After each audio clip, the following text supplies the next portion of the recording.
Hi viewers, welcome to our channel. ప్రస్తుతం మనతో పాటు దామ బాలాజీ గారు సీనియర్ జర్నలిస్ట్ ఉన్నారు. వారితో ఒకసారి మాట్లాడదాం. సార్ నమస్కారం సార్. నమస్తే.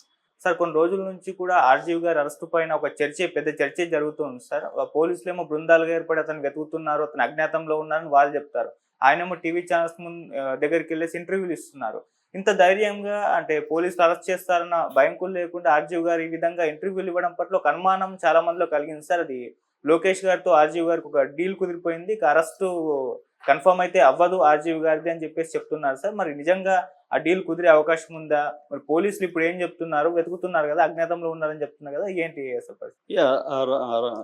ఆర్జీవి మామూలుగా మొన్న కూడా ఒక 26 పాయింట్ల ఒక నోటు రిలీజ్ చేశాడు, ప్రెస్ నోటు. దాని తర్వాత ఆయన చాలా మీడియా ఛానల్స్తో ఆయన మాట్లాడుతున్నారు. నిన్న కూడా ఒక పెద్ద మీడియా ఛానల్ ఆయన వెళ్ళి అక్కడ చాలాసేపే క్వశ్చన్స్కి ఆన్సర్స్ ఇచ్చాడు, తన అభిప్రాయం చెప్పాడు.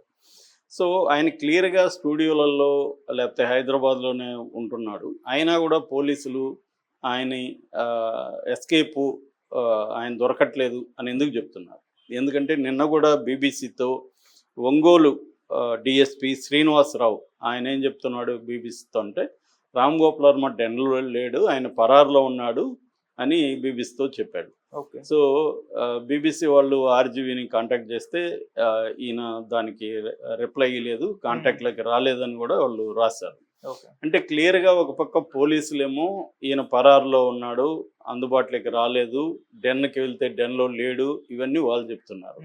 ఆర్జీవీ ఏమో నేను ఎక్కడికి పోలేదు, పోలీసులు వచ్చినప్పుడు కూడా నేను ఇక్కడే ఉన్నాను, బట్ ఆ టైంలో పోలీసులు వచ్చిన 2 గంటలు ఆ టైంలో నేను బయటకు వెళ్ళాను, వాళ్ళు వెళ్ళినాక మళ్ళీ కూడా డెన్లోనే ఉన్నాను, నేను ఎక్కడికి పోలేదు, వాళ్ళు కూడా డెన్ లోపలికి రాలేదు. నిజంగా అరెస్ట్ చేయాలని వచ్చుంటే డెన్లో వచ్చి వెతికేవాళ్ళు కదా, మా వాళ్ళు చెప్పారు లేదని చెప్తే ఎవరైనా అందరూ కూడా ఉండి కూడా లేదని చెప్పొచ్చు కదా. మామూలుగా పోలీసులు లేదని చెప్తే వెళ్ళిపోరు కదా అరెస్ట్ చేయాలని వచ్చుంటే. సో అరెస్ట్ చేయాలని రాలేదు వాళ్ళు. మరి ఎందుకు వచ్చారంటే తెలియదు నాకు. ఎందుకంటే నేను వాళ్ళు 25 ఫస్ట్ 19 రమ్మన్నారు, దాని తర్వాత నేను టైం అడిగాను, మళ్ళీ 25 రమ్మన్నారు. 25 కూడా నేను ఒక 2 వారాలు టైం అడిగాను, నేను వేరే షూటింగ్లో బిజీగా ఉన్నాను. నేను ఆ టైం అడిగిన అంటే మెసేజ్ పెట్టిన 30 నిమిషాల్లోనే వాళ్ళు ఇక్కడ ఉన్నారు. అంటే వాళ్ళు ఆల్రెడీ ఇక్కడికి వచ్చేసారు, నేను రానని వాళ్ళ అభిప్రాయంతో ఇక్కడికి వచ్చేసారు. నన్ను అరెస్ట్ చేయడానికి వచ్చుంటే వాళ్ళు లోపలికి వచ్చి డెన్లో చూసేవాళ్ళు, డెన్లోకి రాలేదు, బయటే 2 గంటల పాటు ఉండి వెళ్ళిపోయారు. అంటే వాళ్ళు డెన్ దగ్గరికి వచ్చామని మీడియాకి తెలియజేయడానికి వచ్చారా, లేకపోతే నన్ను అరెస్ట్ చేయడానికి వచ్చుంటే వెతికేవాళ్ళు. మరి ఎందుకు వచ్చారు అనేది నాకు కూడా తెలియదు. ఎందుకంటే నేను టైం అడిగే లోపలే 30 నిమిషాల్లోనే ఇక్కడికి వచ్చారంటే ఆల్రెడీ వాళ్ళు హైదరాబాద్లోనే ఉన్నారు అనేది ఆయన చెప్తున్నాడు. రెండోది ఆయన మామూలుగానే ఆయన లాజికల్గా మాట్లాడతారు కాబట్టి అనేక విషయాల్ని ఆయన వైపు నుంచి సమర్థించుకుంటూ ఆయన మాట్లాడారు. అందులో ఇదేదంతా ఎవరు ఎక్కడ మాట్లాడినా ఫైనల్గా కోర్టులో తేలాలి, అది కూడా ఆయన కూడా అదే అంటున్నాడు. నేను ఫైనల్గా లా అబైడింగ్ సిటిజన్, ఖచ్చితంగా ఇప్పుడు వాళ్ళు లేదు మేము 2 వారాల టైం ఏమో ఇప్పటికిప్పుడు నువ్వు రావాలంటే వెళ్తాను నేను, అదేమీ లేదు. అడిగాము మామూలుగా టైం ఇస్తే ఓకే, లేకపోతే లేదు. రెండవది నేను వర్చువల్గా అటెండ్ అవుతానని కూడా వాళ్ళకి చెప్పాను. ఎందుకంటే ఇదేమీ హత్య కేసు కాదు, లేకపోతే దేశద్రోహం ఇంకోటో సీరియస్ క్రైమ్ కాదు. ఇది ఎప్పుడో 1 ఇయర్కి ముందు పెట్టిన ఒక ట్వీట్ మీద ఎవరో సంబంధం లేని ఒక వ్యక్తి ఇచ్చిన కంప్లైంట్ సంబంధించిన ఇది. సో ఇది ఆల్రెడీ నేను కోర్టులో కూడా వేసాను, ఇవన్నీ ఆయన నేను చెప్తున్నాడు. సో బేసిక్గా ఏంటంటే నవంబర్ 10న అక్కడ మద్దిపాడు మండల తెలుగుదేశం కార్యదర్శి మొత్తనపల్లి రామలింగయ్య అనే వ్యక్తి ఫస్ట్ కేసు పెట్టాడు. దాని తర్వాత అక్కడక్కడ కేసులు పెడుతూ వచ్చారు. అమలాపురం దగ్గర నుంచి అన్ని చోట్ల ఈయన మీద ఇప్పటి వరకు 9 కేసులు నమోదైనట్టుగా చెప్తున్నారు. సో ఈ కేసులకు సంబంధించి ఆయన హైకోర్టులో ఫస్ట్ కేసుల్ని కొట్టేసేమని వేశారు, హైకోర్టు కొట్టడానికి ఒప్పుకోలేదు.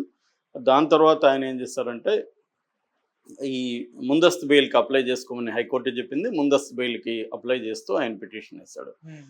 దాని తర్వాత ఆయన ఇంకొక ఛాలెంజ్ చేస్తాడు కోర్టులో. అదేంటంటే ఒక నేరానికి ఒక ఎఫ్ఐఆర్ ఉండాలి తప్ప ఇన్ని ఎఫ్ఐఆర్లు ఎలా ఉంటాయి అనేది ఈయన ప్రశ్నించాడు. దాంతో అది ఇప్పుడు డిసెంబర్ 2కి అంటే రేపటికి అది కోర్టులో వాయిదా ఉంది.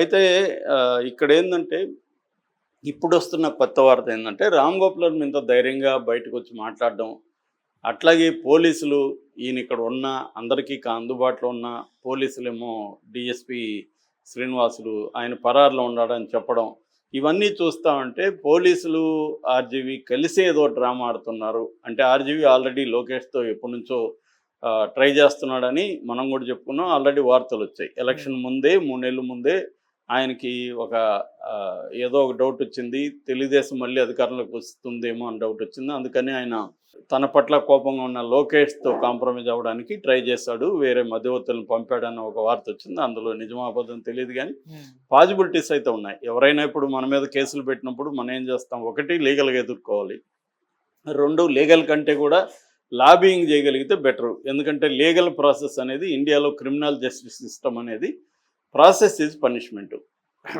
ఇప్పుడు ఈయన మీద పెట్టిన కేసులు ఏవి రేపు కోర్టులో నిలబడకపోవచ్చు, కానీ ఈయన ఇవన్నీ ఫేస్ చేయాలి. 9 కేసులు పెట్టారు, 9 కేసుల్లో తిరగాలి, ఈయన కోర్టులకు వెళ్ళాలి, విచారణకు వెళ్ళాలి. ఒకవేళ ఈయన మీద ఈ మధ్య ఏం చేస్తున్నారు, అక్కడ ఆంధ్రప్రదేశ్లో పోస్టులు పెడుతుంటే కూడా బెయిల్ రాని వేరే సెక్షన్లో క్రిమినల్ యాక్టివిటీస్ కింద పెడుతున్నారు. అంటే ఈయన జనాలను రెచ్చగొట్టడం వల్ల రాష్ట్రంలో శాంతి భద్రతలకు విఘాతం కలిగిస్తున్నాడు, ఇలాంటి దాన్ని ఇంకొంత పెంచి బెయిల్ రానికుండా చూసుకునే కార్యక్రమం చేస్తున్నారు. దీనివల్ల ఏమవుతుంది, ఈయన రేపు జైలుకి వెళ్ళే పరిస్థితి కూడా ఏర్పడవచ్చు. ఇవన్నీ ఎందుకు మనం ఫేస్ చేయాలి, మనకున్న కాంటాక్ట్స్ ద్వారా దీన్ని పరిష్కరించుకోవచ్చు, ఏదో వాళ్ళకి పర్సనల్గా సారీ చెప్పడం అలాంటివి చేస్తే పోతుంది కదా అనేది ఎవరైనా అనుకుంటారు. ఆర్జీవీ కూడా అనుకునే అవకాశం ఉంది. ఎందుకంటే ఆర్జీవీకి మంచి సంబంధాలు ఉన్నాయి. ఇక్కడున్న చీఫ్ మినిస్టర్ ఆర్జీవీ ఫ్రెండే రేవంత్ రెడ్డి.